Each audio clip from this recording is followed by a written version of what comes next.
Welcome back, MTN Giants podcast. Reacting to a Giants primetime game, so you already know what happened. You pretty much can stop the video right here. Obviously, it was a loss. I saw a crazy stat. I was watching the pregame, which I usually never do, but I had it on for some reason. The Steelers had not lost a home Monday night game since 1992. I was not on this earth. I'm sure a lot of you watching were not on this earth. 22 now straight wins on Monday night at home for the Steelers. And of course, our quarterback, Daniel Jones, which hopefully I don't have to say for much longer. I hate saying that guy is my quarterback.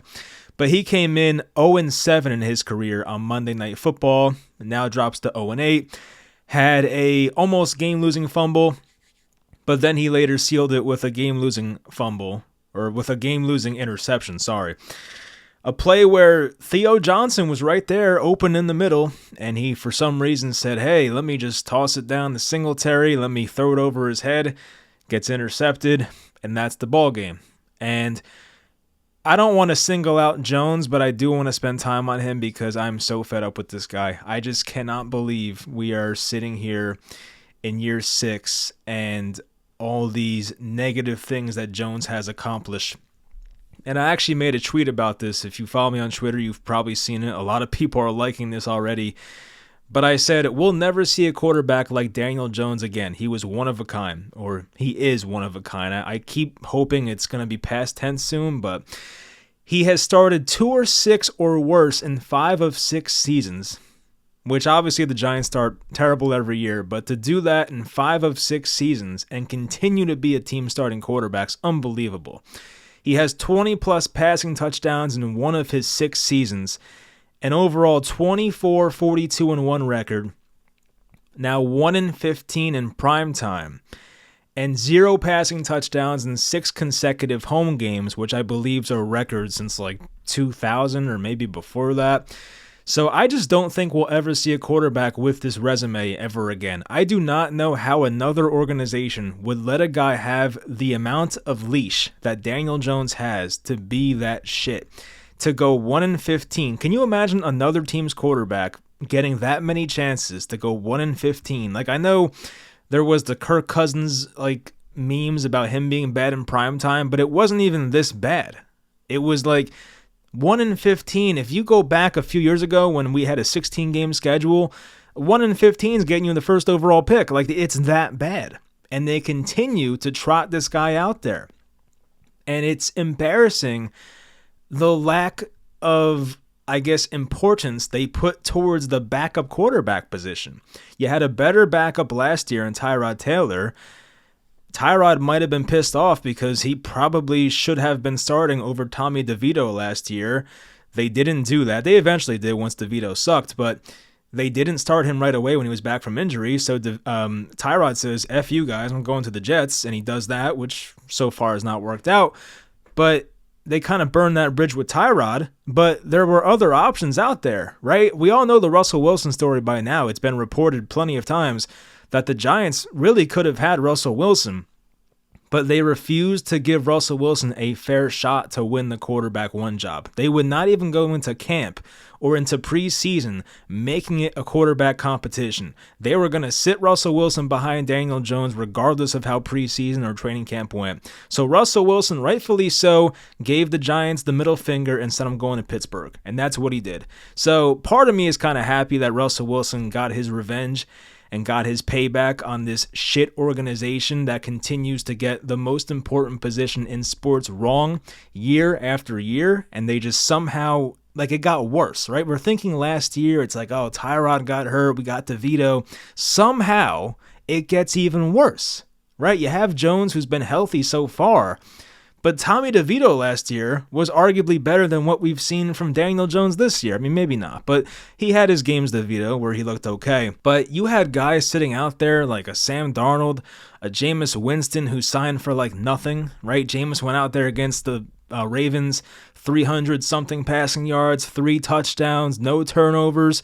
Almost had a couple picks, but no turnovers. And Joe Shane is just sitting there like, I'm fine. Give me Drew Lock. We're good. And it's like, is Drew Lock that bad where we can't start him over Daniel Jones? You're getting nothing from this guy, right? Jones has had I believe, no touchdowns in the past 3 games, or at least no passing touchdowns. Yeah, the guys had literally no touchdowns the past 3 games. He had the 2 touchdowns versus Seattle, no touchdowns versus Cincinnati. They scored 7 points. No touchdowns versus the Eagles. They had 3 points. He got benched. 99 passing yards on I don't know how many attempts it was. And today, 264 total yards, no touchdowns, interception, and a fumble. I just don't know how there's no better option than this guy. And I just went over it. There were better options, but Joe Shane, who some people want to give more patience towards, I don't really get it. I don't know how I feel about it. I really don't, because I don't want to be a hypocrite. I did say a few days ago, like, I don't mind giving them an extra chance, but the most important thing to me right now, and I'm at this point, I put this on Twitter, I am rooting for losses the rest of the year. I really don't give a shit. Call me a fake fan. To even give them a chance to start 2-5, I sat here tonight hoping for a win. And once again, of course, they just, throw it away at the end, literally. So at this point, I'm like, F it. I really don't care anymore. You're 2-6. The season's over. Washington has lapped you. They're a much better team. Dallas is the worst they've been in years, but they still beat you, right? They still beat you on your home field. The Eagles are now starting to turn up again, so they'll be fine. So you're not going to get past the Eagles or the Commanders, right? The Giants are not making the playoffs this year. There's a better chance at this point that this regime gets fired than this team makes the playoffs. I don't see it happening. They have 2 games before the bye. They are home versus Washington. They're 3.5-point dogs.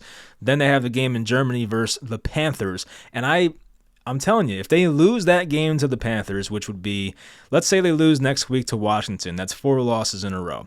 If they go to Germany and lose to the Panthers, who are the worst team in football, which I cannot believe the Giants aren't, if they go into Germany and lose that game to Bryce Young or whoever, Andy Dalton, whoever's starting, if they lose that game and make it 5 losses in a row to drop to 2-8 and enter the bye week, questions will have to be answered. There's still a second half, well, not a second half, but there still is a remaining 2 months of the season where you play some tough football teams. You play the Buccaneers. You play the Cowboys in Dallas. You play the Saints, who are very hit or miss, but Derek Carr should be back. You play the Ravens. You're at Atlanta. You're hosting the Colts, who maybe by that point it might be Joe Flacco. I don't know. You're at the Eagles. Like, the easiest game there is home versus the Colts, where I don't even know if the Giants would be favored in that game.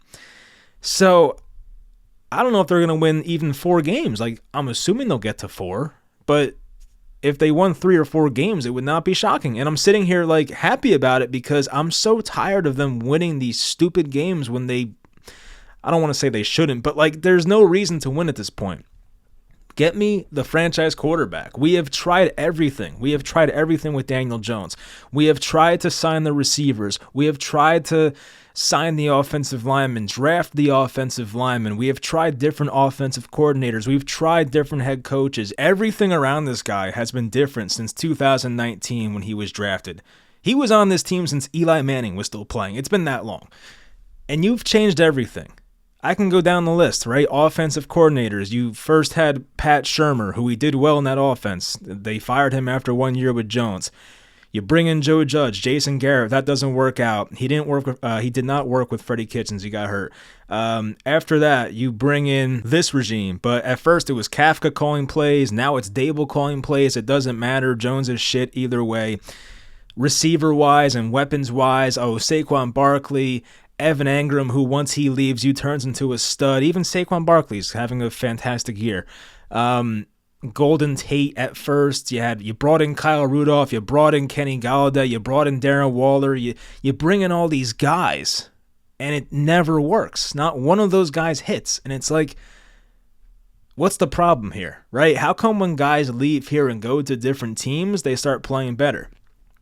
And I'm specifically talking about Engram and Saquon. And I'm not even like, Trevor Lawrence has not even been that great, but he still gets the ball to Evan Engram in ideal situations. Like, I saw Engram on Sunday make this insane touchdown grab. It's like, where was this with the Giants? Like, why can't this happen? Even the offensive line, right? You think about the amount of assets and money they've put into the offensive line, and we've been blaming that for the past 6 years of why Jones is not that guy, right? We've tried it with Andrew Thomas, who turns out to be a stud, not the most reliable health-wise.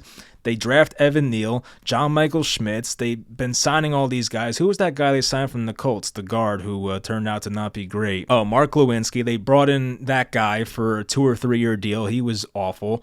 You had Zeitler for a bit in the beginning. Like, you had all these different guys, and it just never works.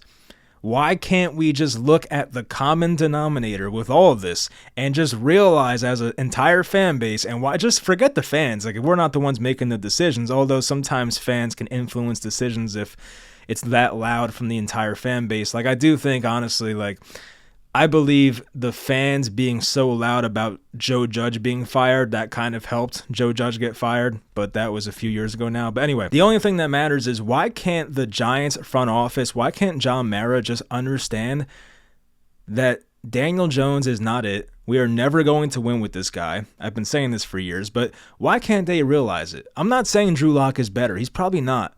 But I'm so tired of watching this guy walk into sacks, throwing balls over guys' heads, not throwing with anticipation, just doing the same dumb shit week in and week out.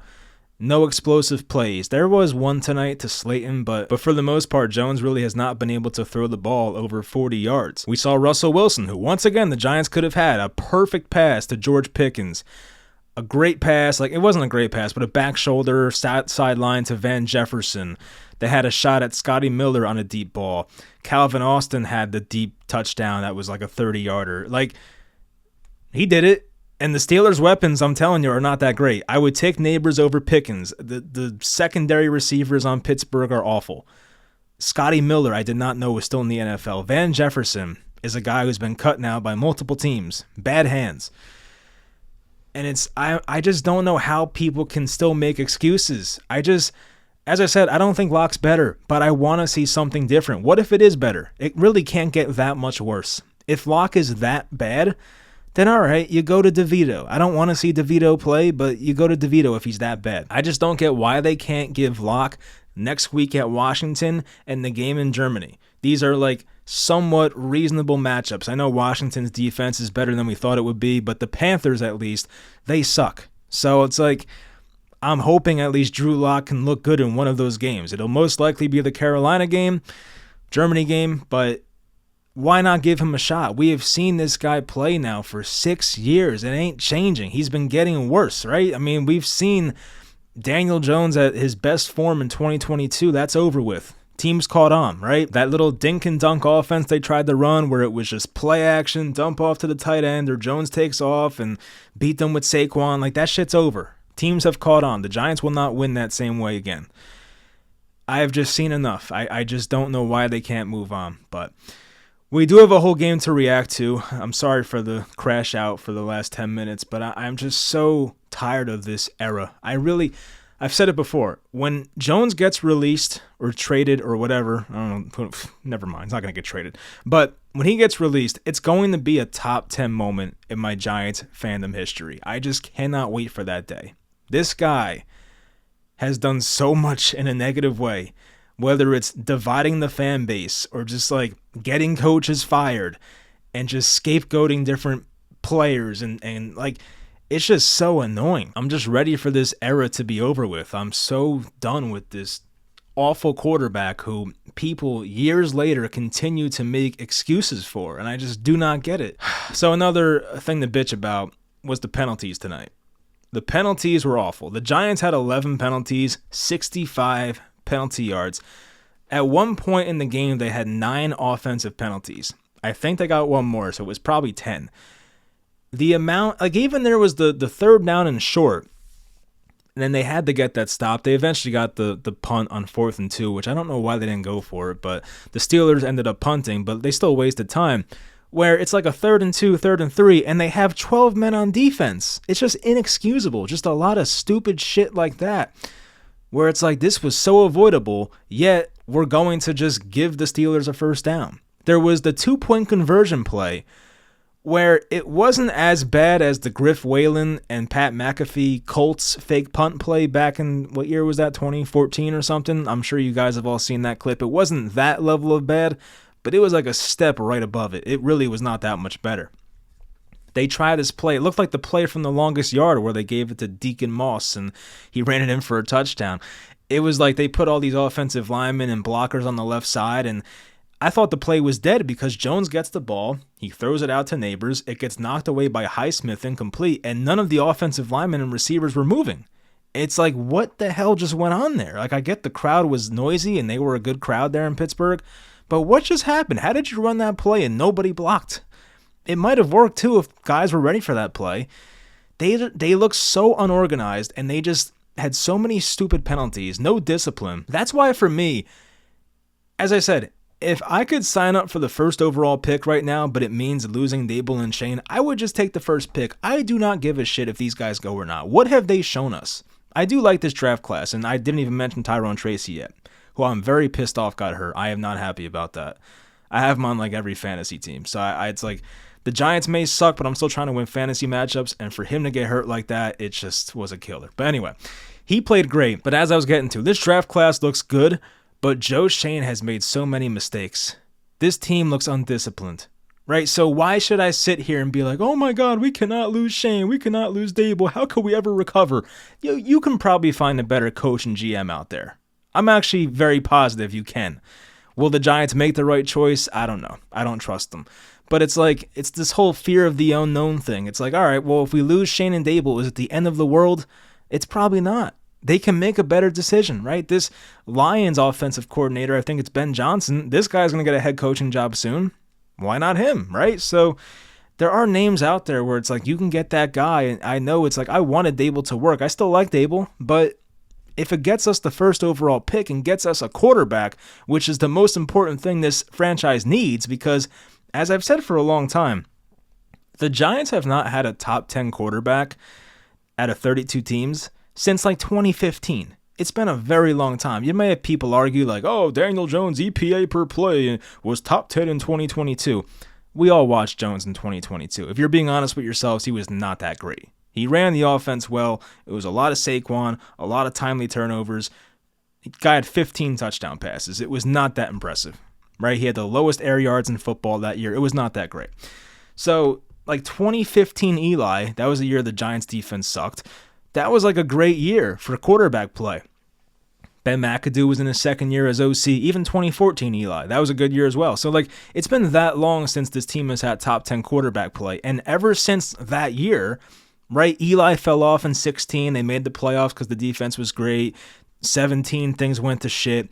Eli starts declining. The Giants keep him for 2 years too long. They overdraft Daniel Jones. They try to sell us Jones for the next 6 years. And here we are in 2024. And it's like, oh shit, like how did we get here? Right? It's like, I feel like a lot of fans, and like, I know we're just fans and we're not scouts, we're not GMs, but I've seen a lot of fans, whether it's on the radio, on podcast, on Twitter, I've seen a lot of people just know since like 2019, since 2020, that Daniel Jones ain't shit, right? I always tell you guys, that game I watched of Jones, and it was the primetime game in 2020. It was the home game versus Tampa. There was the one away versus Tampa. This was home. It was home versus Tampa. And Jones must have missed like 5 passes. He missed, I think it was Dion Lewis in the flat on the 2-point conversion where they could have tied the game and sent it to overtime. Once I saw Jones play so terribly that game, I was done with him. I was like, I cannot see a scenario where this guy ever ends up being a top 10 quarterback. And like, I hate that I'm right about that because we've literally wasted 4 years of our life on this guy since that moment. But I've been so ready to move on. Like, I just cannot take it. I just want it to be over. Like, we will throw a celebration on this channel once he gets released. I cannot wait. And I do feel bad from a personal level. He's probably a nice guy. But I've just had enough. You've made your money. The guy made like $92 million guaranteed, plus the rookie contract when he got overdrafted. Enough's enough, all right? And like, no pity party here. We're throwing a real party. Way too many penalties in this game. The Giants did score 1 touchdown off the Tyrone Tracy. I think it was a 45-yard touchdown run where he looked good. And I saw a Steelers beat reporter say that the Steelers have not allowed a 100-yard rusher this year. And Tyrone Tracy, without even completing a full game, had 145 rushing yards, 7.2 yards per carry, the 45-yard touchdown. And yeah, it could have been better. Devin Singletary was 2 carries for 11 yards.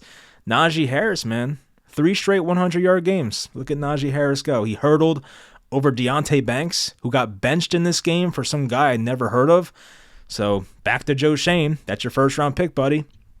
I like Deonte Banks. I thought he could turn into something, but right now it ain't looking good. So we'll see how that pans out. He's one of those guys that I think can really, he'll play in the second half of the year as long as he doesn't have a off the field issue or something. Like as long as he just cooperates and listens to the coaches, he'll get his playing time. He'll get a chance to get back in the starting lineup. But right now, at least, the Deonte Banks stock is not looking good. So we'll see how this plays out. The Giants defense, they had their moments. It wasn't awful. The special teams, remember, gave up 7 points here to Calvin Austin. There were plays where Najee Harris would get a head of steam and pick up 10, 15 yards, had some nice runs. And there were also the big passing plays. And I went over this in the the preview of this game, saying that the one thing you cannot let happen is Calvin Austin beat you deep. He does not really run any other routes. And of course, they get beat by Calvin Austin. And I think it was McLeod on defense there. No, that was Drew Phillips. He fell for the inside fake. It was a good route, honestly, but he fell for the inside fake. I guess he thought it was a slant. He took it outside.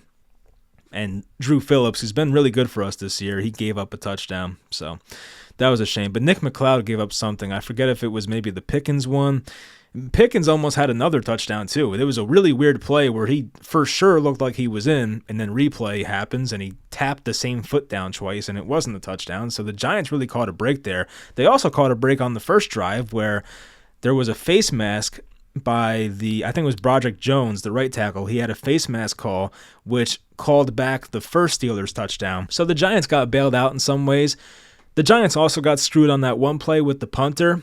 Now, this was on the punt return by Calvin Austin. I think it was a 74-yard return. I want to see real quick before I get the stats wrong. I don't know why it's not here. Oh, here. It's a 73-yard punt return by Calvin Austin. But on that play, the punter, Matt Hack, had his plant leg ran into. There was no flag. Now, looking at the replay, I could see how the ref may have thought that Timon Fox pushed the Steelers' special teams player into the punter, Matt Hack, but ultimately it probably was the wrong call. So I don't know. They probably missed that one.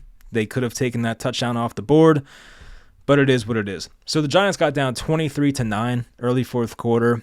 It looked like they were dead. Tyrone Tracy did have the 45-yard touchdown. So they did have a chance to bring it back, but of course Daniel Jones throws this awful interception, and that's the game. And it's it didn't have to be forced either. And it wasn't just the fumble and the interception for Jones. There was a play with Jones. It was actually back-to-back plays where he took the sack and got them out of field goal range. He took the back-to-back sacks. And on one of those plays, the pocket was really clean for a bit, where he could have checked it down to Theo Johnson and just in typical Jones fashion just runs into a sack.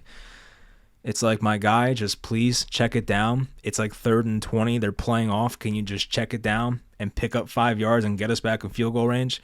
Honestly, the kicking game was good today. Joseph was 4 for 4. I'm pretty sure he was. Yeah, Joseph was 4 for 4. He made a 48-yarder as his long. Boswell was 4 for 4 as well. Boswell was 4 for 4, but his longest field goal was 31 yards. That's kind of how the Steelers are, though. They're not too aggressive on fourth down. We saw that late in the game. For the Giants' passing attack, Slayton had a couple big catches. That was nice to see. Jones also got Slayton almost killed on that one ball. It was one of those, hole shots on it might have been a cover two, I forget, but he threw the ball way too late, and he took a big hit. Ball went out of bounds, and if Jones just throws that ball earlier, which I believe Troy Aikman said that in the broadcast, if he threw that a bit earlier, it's a catch and they get a first down. Instead, Darius Slayton gets blown up because his quarterback threw him one of those hospital balls. Malik Neighbors had 13 targets, 7 catches, 71 yards, a couple drops. One of them was pretty bad, I remember, too. But he also had one where he almost had a touchdown on Joey Porter, but one of his feet landed out of bounds. Would have been a great catch. He high-pointed the ball great, so no complaints there, but just he landed out of bounds, so that was a shame. But the receiving from everybody else was not great. Wandale had 5 catches for 30 yards, a typical Wandale game. Theo Johnson had that great catch for 25 yards up the seam. That was a great throw by Jones. Might have been his best throw of the night, but he had a great throw up the seam. A great catch by Theo. Nothing else really from a receiving standpoint. The offensive line, they had their issues, obviously. I mean, Jones got sacked 4 times. It probably should have been more. Illuminor got beat multiple times by TJ Watt, which I don't know why they didn't help him more. They put Chris Hubbard at left tackle. Chris Hubbard. I think they got him off the Niners practice squad.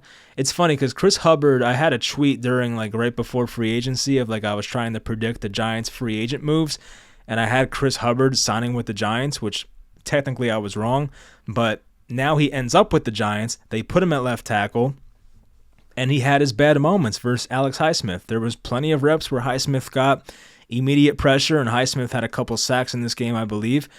And, of course, TJ Watt had not the game-sealing play, but a huge play in this game where he gets the sack, fumble, and recovery on Daniel Jones. And that was, a massive play in this game. I don't think Russell Wilson was anything too special. He was 20 of 28, 278, a touchdown.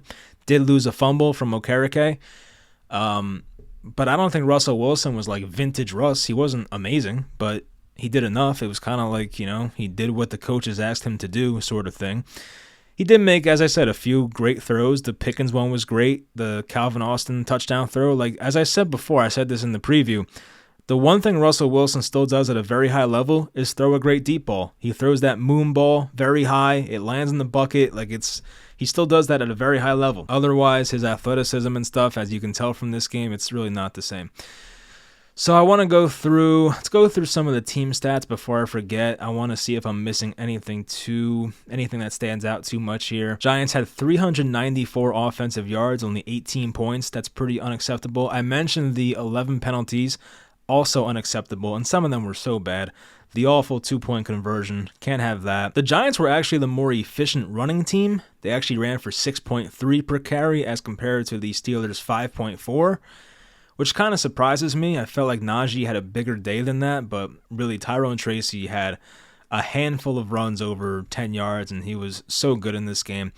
Third down, they converted 33%, which could have been a bit better, but not the worst. So, all right, let's go through the note section and see what stood out from this game. I mentioned there was the Pickens touchdown that got called back. It was so weird. He caught it in the middle of the end zone. You're thinking for sure. It was a great catch, too. It actually reminded me of this might have been Odell's last touchdown as a Giant or something. It was one of those plays where you catch it and you hold it right above your head and you hit the ground hard and you still hold on to the ball because, of course, God forbid the ball moves.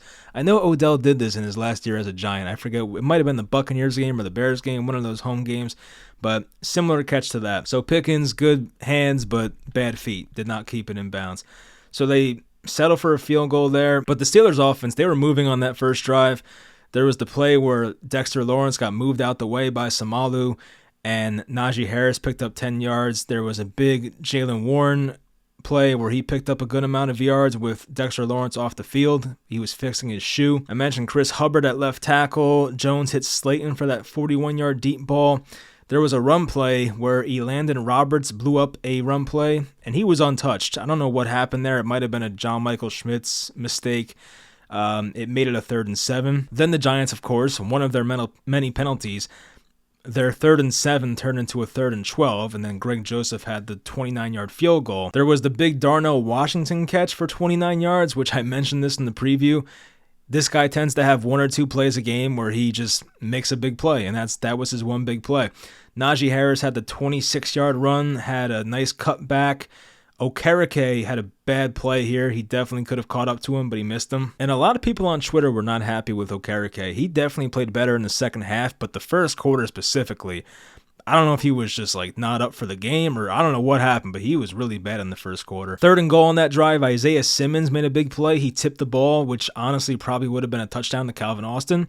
So Isaiah Simmons maybe saved a touchdown there. That made it 6-3 Pittsburgh. Tyrone Tracy had a 20-yard run called back by a John Runyon holding call. There was the play where Theo Johnson on a screen pass should have had a first down, but there was an ineligible receiver downfield. That was Chris Hubbard. Alex Highsmith had roughing the passer. That made it a first down for the Giants. There was the missed deep ball to Neighbors where maybe there was pass interference. I mean, Joey Porter was holding his hand, so you maybe could have called it. I don't know. I feel like a lot of people overreacted about that one. I personally did not think it was that bad to be called pass interference, but it is a subjective call. There was a false start on Greg Van Roten to make it 3rd and long. The Giants got it down to 4th and 2, and Neighbors converted from the 28-yard line. It was a nice play. It was a play where Jones kind of rolled out. Neighbors was wide open in the flat, and he hit him, so that worked out well. So they get the first down there. There was the play where Chris Manhertz had a touchdown, but it was taken away from an illegal shift, and the broadcast actually broke it down very nicely, where Neighbors came out of the huddle, ran to the left, never got set, motioned back to the right, never got set. So he never got set. He has to get set for 1 second. He never got set the entire offensive play before the snap. Therefore, it was called an illegal shift. So Manhertz has that touchdown taken away, which sucks because I feel like Chris Manhertz does not score often, so that would have been cool. But that's taken away. There was an illegal formation on the next play, which the Giants had 5 offensive penalties on that drive alone. This penalty got declined, so it did not count. So honestly, there are 11 penalties on the day. It should have been 12. So this penalty gets declined. Neighbors made an insane touchdown grab, as I said, but the foot was out. So the Giants had to settle for a 39-yard field goal. Made it a 6-6 game. Deonte Banks got hurdled by Najee Harris. He soon got benched after that. Deonte Banks missed an open tackle on Pickens. This actually might have got him benched. I feel like getting hurdled is kind of is what it is, but he had the play right after where he did have a missed tackle on George Pickens, who caught the curl, and he kind of slipped out of like an ankle tackle from Deonte Banks. Pickens had a 9-yard touchdown between Pinnock and Banks, and as I mentioned, it looked like a catch, but of course after replay it was ruled that he had 1 foot down, so no touchdown. Boswell made it 9-6 Pittsburgh. Darius Slayton was open on a 3rd down. Jones left it high, and I mentioned before this was the whole shot where Jones threw it late and too high, and Slayton got blasted. Next drive, this was a frustrating one because I mean the Steelers didn't score here, but it was annoying because Azeez Ojulari got a sack, made it 3rd and 12. And then it reminded me of the Niners game last year on the it was week 3, I think, the Thursday one, where it felt like the Niners had so many 3rd and longs that game, and they just threw these screen passes, and you would have Debo and McCaffrey just weave through the defense and pick up first downs. This play reminded me of that. It was Jaylen Warren who picked up 17 yards on a screen. It was like such a simple play, but they wouldn't tackle, so that was annoying. They pick up the first down, kind of a shitty effort by Nick McLeod on that play. Pickens had a screen for a first down, good blocking by Dan Moore and Samalu on that play. Armon Watts, who the Giants, I believe, got off their practice squad recently, he made a nice play on a run stop on Jaylen Warren for a loss of 3. And Armon Watts was actually the guy whose face mask got grabbed on the first Steelers possession, so he actually saved the touchdown technically. Dexter Lawrence and Brian Burns combined for a sack to knock Pittsburgh out of field goal range.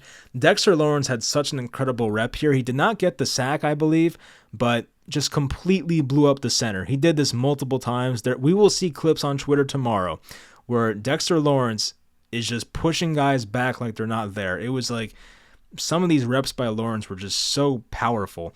But Brian Burns, I believe, got credited with the sack. Big Slayton catch for 36 yards on that deep slant. There was actually some anticipation with that throw, so shout out Daniel Jones. There was like the hitch throw to Slayton for another 11 yards. Eric Gray just missed getting a first down, so the Giants had to settle for 3 with 25 seconds left in the half.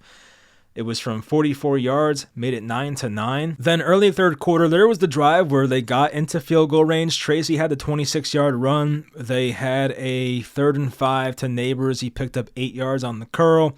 But then TJ Watt tripped up Daniel Jones to make it a 3rd and 19. And then Jones got sacked the next play to take them out of field goal range. We then find out at this point that Deonte Banks gets benched. The defense forced a 3 and out, so that was a good defensive possession.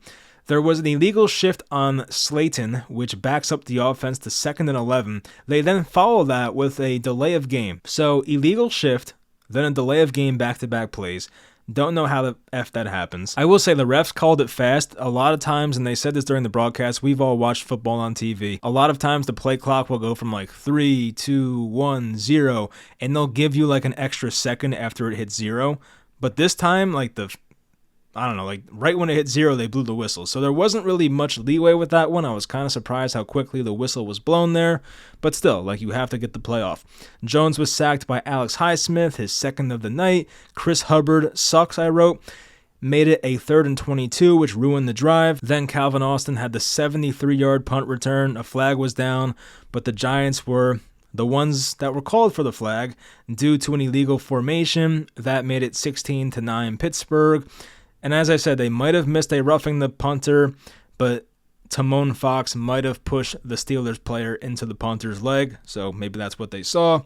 A false start on Illuminor. That was 9 penalties on offense at that point. The third quarter was not even over yet. 3rd and 13, check down, a 3 and out for the Giants offense there. Greg Stroman, who's the guy who filled in for Deonte Banks, made a nice tackle on Pickens. Then Van Jefferson had that 36-yard catch down the sideline. It was actually a really nice like back shoulder throw. I don't know if it was meant to be a back shoulder throw, but it worked out perfectly right behind Nick McLeod's ear. Calvin Austin had the 29-yard touchdown. I mentioned Drew Phillips kind of fell for that. The Giants picked up a first down to Neighbors, but Illuminor got called for holding on TJ Watt. Luckily, Tyrone Tracy had a 45-yard touchdown run.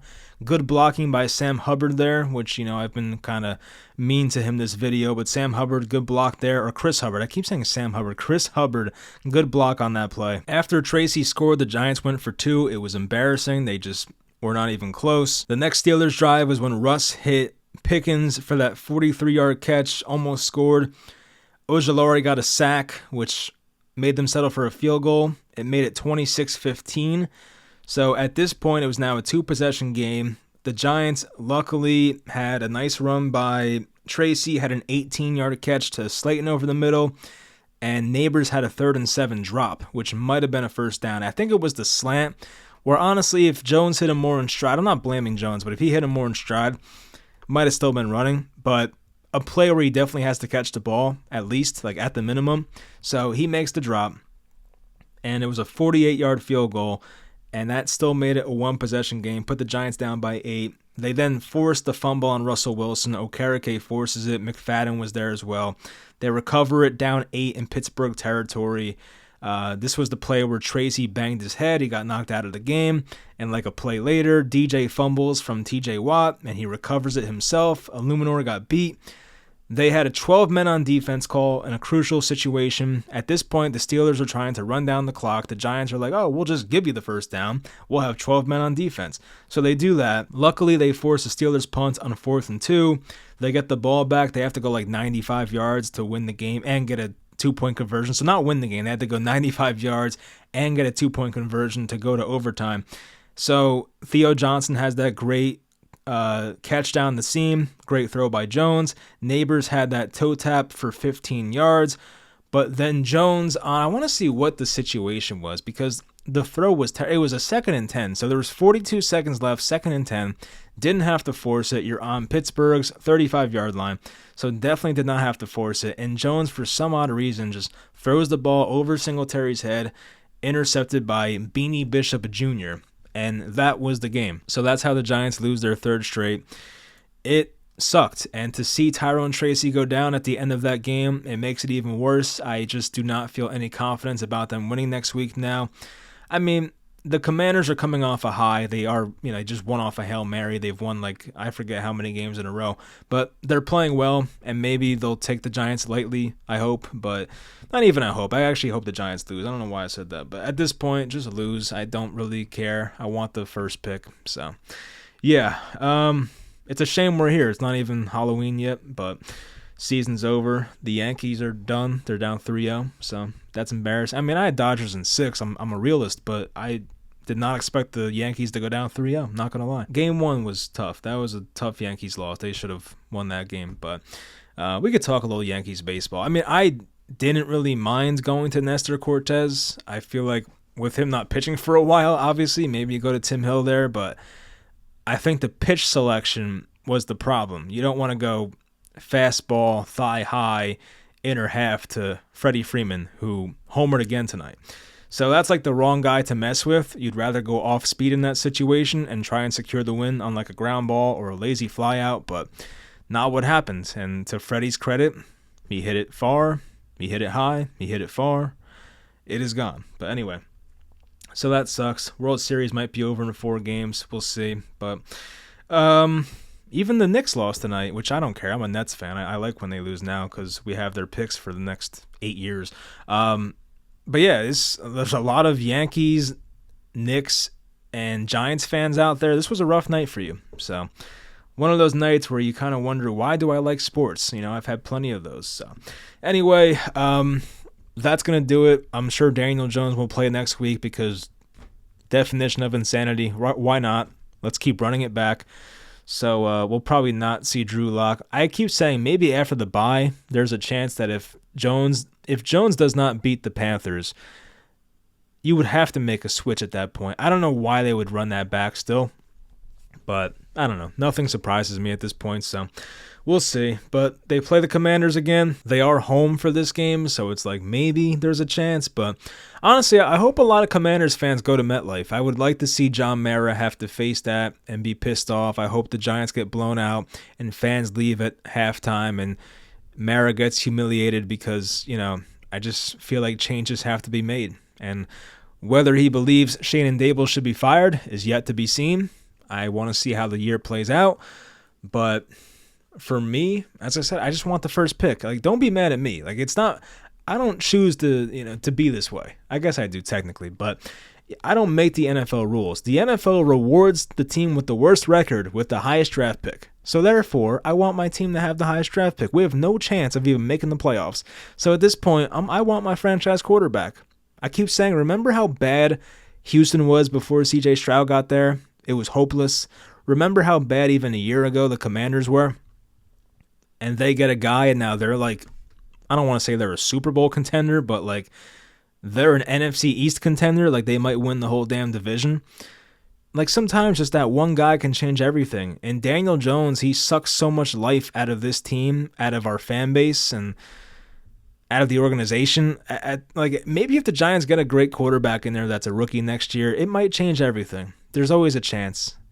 But what I do know is if they run this back with Jones again, ain't shit gonna change, right? So at least if you get a young quarterback, Shador, Cam Ward, whoever, right? I don't know. The LSU guy people like, but I don't know. We'll get into all that stuff in the future. But all I'm saying is there's a chance that one of those young quarterbacks comes in here, lights a spark under this organization, and turns out to be a great player. Even Caleb Williams with the Bears. Caleb is, he's, what is he, 5-3? They honestly should have won that game without the Hail Mary, but like these young quarterbacks come in and they make a difference. Sometimes they fail, right? That's part of the process. All right, we've gotten Daniel Jones. He's a bust. He's a failure, I think. I don't know why it lasted so long, but he's a failure. And yeah, sometimes it doesn't work out. But just because you miss on a quarterback doesn't mean it's the end of the world. The problem with missing on a quarterback is when you hold on to the bad quarterback for too long, which is what the Giants have done now. They have held on to this quarterback way too long. It's not even like, as I said, if I was the GM of this team, he would have been gone a long time ago.